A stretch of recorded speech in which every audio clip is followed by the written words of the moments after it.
Season 2, Episode 3. Hello and welcome to Real Exam English. Today we're going to be talking about global issues. We're living in an ever more globalized world, and for that reason, this is a topic that comes up quite frequently in English exams. Questions are often about problems such as environmental issues or overpopulation and how to solve those problems. It's also quite common to see questions about news coverage of global issues, and different cultures and customs is another angle sometimes covered. So we have questions about all of those different areas today. Also, we analyze some fancy grammar in the form of the passive voice and cleft sentences. We have some excellent vocabulary about globalization, and we take a look at how to improve your speaking with discourse markers. As usual, we have a bunch of different accents for you to practice listening to, all in the one podcast. So let's get going with the questions. What do you think we as individuals can do to make improvements in our world? Just be nice. It seems silly, and I'm so not religious, but that section of the Bible where it says, "Do unto others as you wish to have done unto you." Brilliant. It's a super concise and sensible way to live. Do I punch people in the face or get into fights? I don't. You know why? Because I don't want to get punched in the face. Do I steal from people? I don't. Why? Because I don't want to get stolen from. Do I stab people? No, because I think getting stabbed would suck. It seems like a really, really simple principle that I don't think is taken seriously enough. Just take that bit, that sentence, live by it. End. That'll improve everything. Some wise words there from the East Midlands of England, and a classic example of how to use the passive voice. We had 3 brilliant examples. Do I punch people? No, because I don't want to get punched. We had, I don't want to get stolen from, and getting stabbed would suck, which means it would be terrible. So normally you form a passive sentence with the verb to be and the past participle, but it's also possible with the verb get in place of be, particularly when talking about events that are negative or not desired, such as in our examples here, getting punched, getting robbed, or getting stabbed. Some wise words there from the East Midlands of England, and a classic example of how to use the passive voice. We actually had 3 examples. Do I punch people? No, because I don't want to get punched. We had, I don't want to get stolen from, and getting stabbed would suck, which means it would be terrible, by the way. So you normally form a passive sentence with the verb to be and the past participle, but it's also possible with the verb get in place of be, particularly when talking about events that are negative or not desired, such as our examples here, getting punched, getting robbed, or getting stabbed. Where do you get your information about news and current affairs from? I'm a bit embarrassed by this because I feel like I should pay loads more attention to what's going on in the world, and I really don't do it as much as I would like. That being said, I subscribe to a podcast called The Squiz, and it's a really short, sort of between 8 to 10 minutes podcast every morning with a good roundup of what's happening, particularly in Australia, but with global stuff as well. If there's something particularly that's captivating me at the moment, I look at my local news station, ABC. Is it important to donate money to international charities? I think giving money to charities is always a good idea if you have money to give. And who you give that money to is really important, that it aligns with who you are, I guess, and what's important to you. There's charities available for almost everything. And what I will say is giving money to charities is almost always more worthwhile than donating goods. Okay, so we had a great connector in the first answer, which was that being said. This is a really nice way to express a contrast. For example, I don't like animation movies. That being said, I did love the latest Pixar film. Another way of saying the same thing is having said that, or nevertheless, or nonetheless, or if you want to keep it a bit more simple, however. In the second answer, we saw an example of a cleft sentence, which was, what I will say is giving money to charity is worthwhile. So this is a great structure to use. It creates emphasis and is seen by examiners as an advanced grammatical structure. If you are doing a C1 or C2 exam and don't know what this is, then make sure to look it up in the grammar section of any good textbook, because what I will say is that it's really easy to use and a handy one to know. How important is it for us to understand different cultures and customs? Very important. I would recommend traveling to anybody. It's like the best education I think I've ever given myself. Especially, like you say, seeing different cultures and different communities. I mean, the diversity that's out there, the religions, the way that people dress, the foods that people eat. To experience that is, like I say, it's just the best education that you could ever give yourself. And it's also a really good way of, acknowledging that everyone's different and that our differences are something to be celebrated, basically. It's brilliant that we're not all the same. It's brilliant. What a great way to view the world, eh?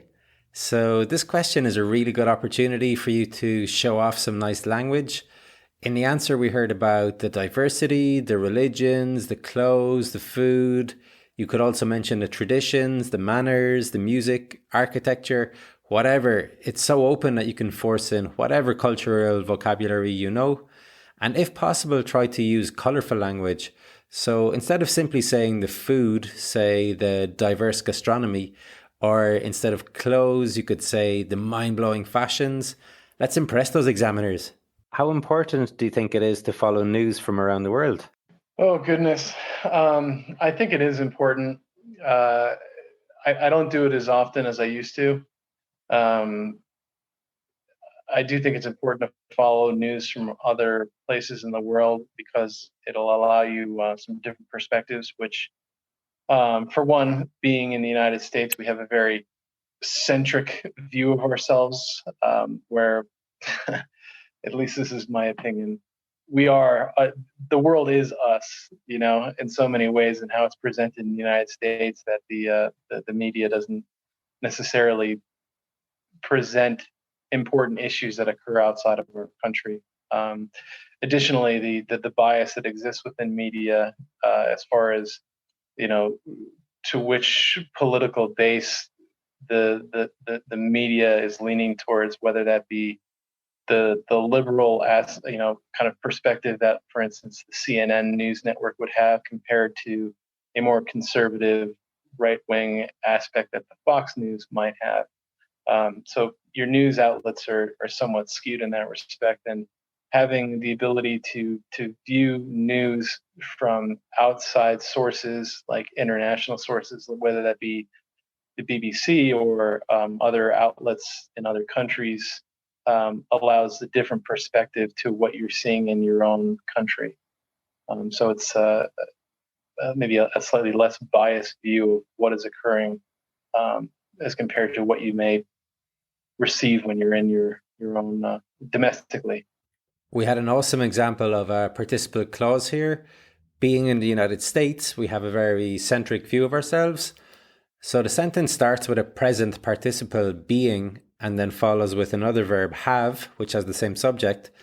Another example would be, being Irish, I love Guinness, or seeing the police, the thief ran away. So this is another of those structures that examiners look upon as more advanced, and a good one to put into your writing in particular. So if you are doing a C1 or C2 exam, then you should definitely know how to do this. What I also really liked about this answer was the discourse markers. To introduce his first point, he said for one, then for the second point, additionally. To give an example, he used for instance, and to compare, he used whether and as compared to. So, in terms of organization, this was a super answer, really well structured.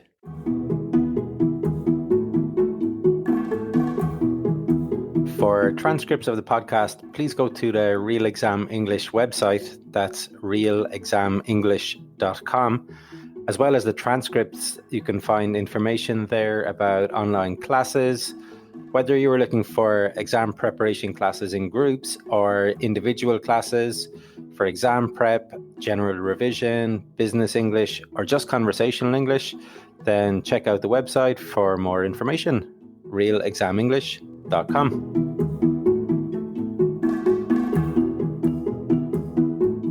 Some people say that it is better to solve problems in our own countries before thinking about world problems.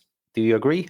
I think that to an extent, yes, but I also recognize that we're all interconnected. No country operates completely independently of itself, with the exception of maybe North Korea, but even then they have imports and exports too. I think that all of our countries depend, particularly Western countries, depend so much on each other for trade and commerce that it's impossible for us to distinguish individual countries' problems versus global problems. So I think that, for example, in the United States, we have lots of problems with things like crumbling infrastructure and manufacturing issues and economy struggles based on the changing digital economy, particularly in our post-consumer, I guess post-consumer is not the best word, late-stage capitalistic structure that we have right now. So I think that where we're at right now globally, we all depend on each other to take care of each other. And so I think that while to an extent, domestic issues should happen and should be taken care of at a local level and local government level, I think that global international issues are pressing and should be taken care of.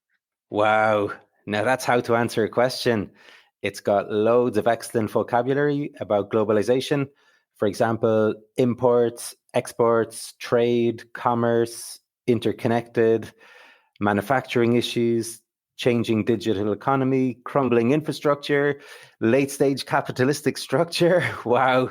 He also uses this expression, to an extent, domestic issues should be taken care of. Okay, so to an extent kind of means partly. And you hear a variation of this very frequently in part 4 questions in Cambridge B2, C1 and C2 exams. So you might hear something like, to what extent do you agree that Hawaiian pizza is disgusting? And it very often confuses people because they don't know that to what extent means how much. So to what extent do you agree that Hawaiian pizza is disgusting means how much do you agree that Hawaiian pizza is disgusting? It's essential to know this phrase because it comes up so often. And I think Hawaiian pizza is lovely, by the way. How important is it for us to understand different cultures and customs? So, as someone who hasn't lived in her country of birth since she was 5 years old, very important.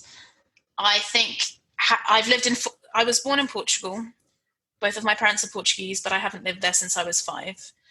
Everywhere else I've lived in since then has felt like some form of home, but not quite.